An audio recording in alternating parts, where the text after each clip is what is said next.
Évangile de Jésus-Christ selon saint Jean. En ce temps-là, Jésus disait à Nicodème, « Nul n'est monté au ciel sinon celui qui est descendu du ciel, le Fils de l'homme. De même que le serpent de bronze fut élevé par Moïse dans le désert, ainsi faut-il que le Fils de l'homme soit élevé, afin qu'en lui tout homme qui croit ait la vie éternelle. Car Dieu a tellement aimé le monde qu'il a donné son Fils unique, afin que quiconque croit en lui ne se perde pas, mais obtienne la vie éternelle. Car Dieu a envoyé son Fils dans le monde, non pas pour juger le monde, mais pour que par lui le monde soit sauvé. Acclamons la parole de Dieu. Louange à toi, Seigneur Jésus.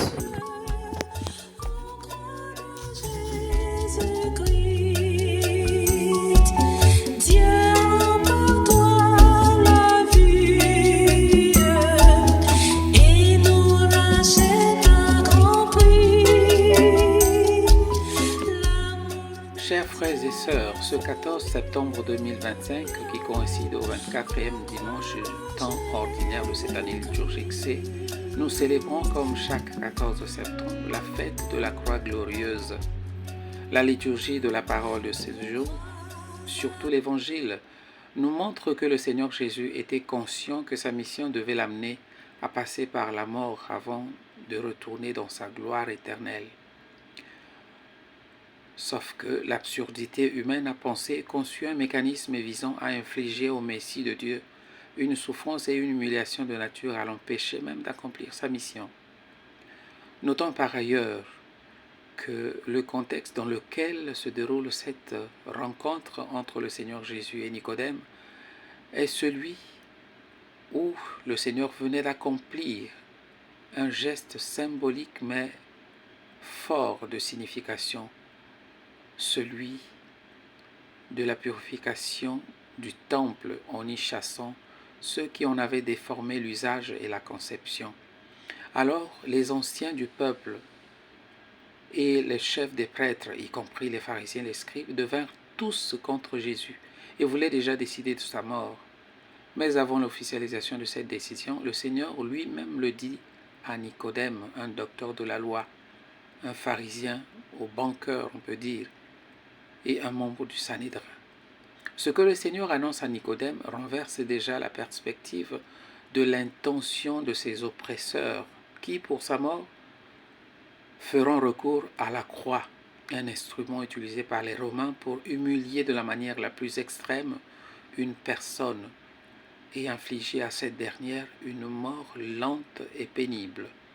C'est l'instrument adapté selon eux pour accomplir ce châtiment contre celui que Dieu envoya comme sauveur du monde. Mais à leur grande surprise, le Seigneur n'y opposa aucune résistance. Il accepta et se laissa clouer là-dessus. Et c'est du haut de cette croix qu'il implora le pardon au Père pour ces mêmes oppresseurs aveuglés par le mal. Sur cette croix, le Seigneur Jésus trouva la mort, donnant ainsi à ses oppresseurs l'impression d'avoir atteint leur but ou d'avoir triomphé. Mais erreur, car 3 jours après, il ressuscita en vainquant la mort pour vivre désormais éternellement. Dès lors, cet instrument de la honte et de la souffrance est devenu l'instrument du triomphe de l'amour et de la vie sur le mal et la mort. Sur cette croix, en tant que baptisés, nous sommes tous nés du côté ouvert par la lance, le côté bien sûr de Jésus, à travers les signes sacramentels. Et désormais, pour avoir la vie éternelle, le Seigneur exige que nos regards soient fixés sur lui, qui est mort sur cette croix pour cela. Nous nous retrouvons donc devant un retournement de la situation, car ce qui était considéré comme un symbole de la honte est devenu l'instrument principal pour accéder au salut. Mieux encore, il est devenu le trône même du roi de l'univers. Saint Paul introduit cet instrument dans le processus de la manifestation de la grandeur et de la profondeur de l'amour de Dieu pour nous, à travers son humilité. Selon lui, pour nous sauver, il fallait que le Seigneur descende de son trône de gloire divine jusqu'au point de l'annulation sociale de la dignité humaine en acceptant cette mort infâme afin qu'il ait la possibilité de sauver tout le monde, y compris ceux que nos sociétés réduisent jusqu'à ce seuil. Et nous, frères et sœurs, qui avons souvent honte et peur de porter notre croix ou de manifester notre appartenance au Christ, que devons-nous faire ou dire? Demandons seulement au Seigneur au cours de cette fête ou de ce dimanche la grâce de nous donner le courage pour pouvoir affirmer fièrement notre appartenance à lui qui nous a sauvés à travers cet instrument.